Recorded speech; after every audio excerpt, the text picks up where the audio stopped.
Mga igsoon, gihatagan ta si Diyos sa panahon sa paghinulsol, aron sa dili pa masira ang kaluwasan, ang atong mga sala mapasaylo. Makita kini sa Efesos 2:21. Gihatagan ka og panahon sa paghinulsol, apan midumili ka, pagdawat nining tanan, tanaway bunda ka sa higdaanan mo, hatagan ka niyag kasakitan. Hinulsuli ang kasalanan mo, tungod kay gimahal ka, ibadlong ka niya. Karon ang panahon, sa Diyos mo balik ka, ang Diyos andam mo dawat kanimo. Sa daghang panahon, ikaw sa Diyos gitawag, apan midumili ka, pagduol ka niya, tanawa gihatagan ka niya og pagsulay, aron ikaw moalagad kaniya.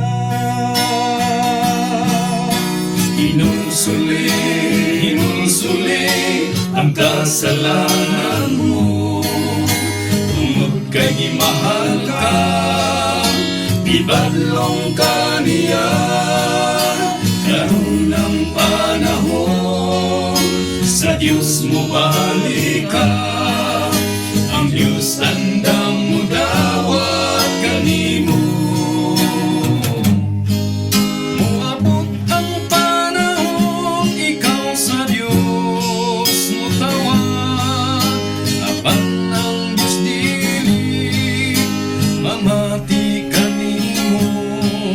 Kapungot sa Ginoo, ipahamtang kanimo, pagbasol mo igsoon ulay na.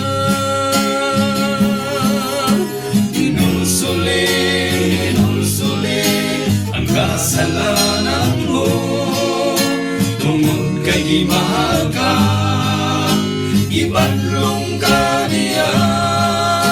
Karon ang panahon, sa Diyos mo balik ka, ang Diyos andam mo dawat kanimo.